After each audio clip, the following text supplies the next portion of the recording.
کیا کرتے ذرا ہوش سنبھالتے ہی پیر کے ہاتھ میں ہاتھ دیتے. سبحان اللہ. دیکھے بولتے حضرت ڈائریکٹ نہیں جا سکتا میں. سبحان اللہ. نہیں ڈائریکٹ, میں ڈائریکٹ انجینئر نہیں بنا تو ولی کہاں سے بنوں گا جی. میں ڈائریکٹ ڈاکٹر نہیں بنا تو صوفی کہاں سے بنوں گا جی. میں ڈائریکٹ جو ہے میکینک بھی نہیں بنا ڈائریکٹ. تو اسی لیے یہ پیر کا جو سسٹم ہے, غوث پاک سرکار ہمارا وسیلہ ہے, غریب نواز سرکار ہمارا وسیلہ ہے. یہ اللہ کے وہ محبوب ہیں جن کو اللہ نے ولی کہا ہے, جن کو اللہ نے اپنا محبوب بنایا ہے. اور اب یاد رکھو, اللہ کے ولی کو ولی سمجھ کر مدد لینا کوئی شرک نہیں ہے, نہیں ہے. پوری کائنات میں آپ سب سے ہیلپ لیتے ہیں اور آپ کو وہاں شرک نظر, غوث پاک کو جا کے سرکار نظر کرم کیجئے, شرک ہوگا.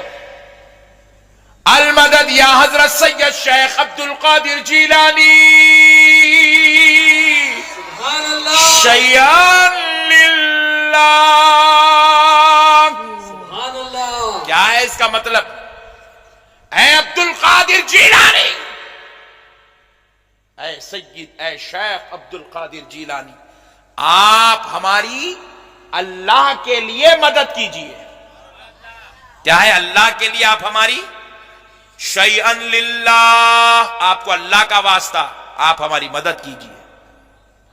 حضرت غوث پاک سے ریکویسٹ کر رہے ہیں ہم, آپ ہماری مدد کیجئے. لوگ بولے اللہ کے علاوہ اللہ کا واسطہ دے کر بندے سے مدد مانگے شرک ہو گیا. میرے پیارے بزرگ اور دوستو, جہالت کی تو حد ہو گئی.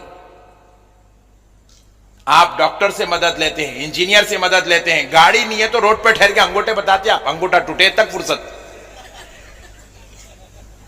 ارے ہم اس غوث سے مانگے تو ناجائز کیسا, جس کو رب نے اپنا محبوب بنا لیا ہے, جس کو رب نے بغداد کا آقا بنایا ہے, جس کو رب نے ساری امت رسول کا پاسبان و نگہبان بنایا ہے, جس کو رب نے آمنہ کے لال کے نسل پاک میں پیدا کیا ہے, جس کو رب نے چمن زہرا کا پھول بنایا ہے, جس کو رب نے علی کی آنکھوں کا تارا, حسنین کے دلوں کا دلارا بنایا ہے, اس بغداد والے آقا سے مانگ لے تو کیا تعجب کی بات ہے. اب وسیلہ کیا ہے؟ وسیلے کی بات چلی تھی. وسیلہ کیا ہے؟ دور جتنا آپ جائیں گے اس کے لیے وسیلہ چاہیے, جتنا قریب جائیں گے اس کے لیے وسیلہ نہیں. دلی دور ہے ٹرین کا, سعودیہ دور ہے پلین کا وسیلہ لینا پڑے گا. لیکن یہ مسجد جو آپ کے گھر کے قریب ہے, آپ کی اس اسٹیج کے قریب ہے, اب میں آپ سے یہ کہوں کہ یار مجھے مسجد میں نماز پڑھنے جانا, آپ کہیں گے چلیے, میں کہوں گا ہیلی کاپٹر لے کے آؤ. وسیلہ چاہیے. تو آپ کیا کہیں گے, یہ تو مولانا جرجیز کا ایک پرزہ ڈھیلا ہے, ان کو یو پی کے ہیں نا, تو یو پی میں تو دو ہی پاگل خانے ہیں, ایک آگرہ میں ایک بریلی میں. تو دونوں جگہ میرے یہاں سے قریب ہے, تو یا تو یہ کہو کہ ان کا آگرہ میں علاج کراؤ یا بریلی میں علاج کراؤ. ارے مسجد قریب ہے مولانا جرجیز صاحب, آپ یہاں جائیں گے, اس مسجد کے لیے آپ ہیلی کاپٹر مانگ رہے ہیں؟ ارے پیدل چلیے نا. پتا چلا کہ قریب کے لیے وسیلہ نہیں لیا جاتا, وسیلہ دور کے لیے لیا جاتا ہے. اب یہ فیصلہ تو آپ خود کرو کہ اللہ دور ہے یا اللہ قریب ہے.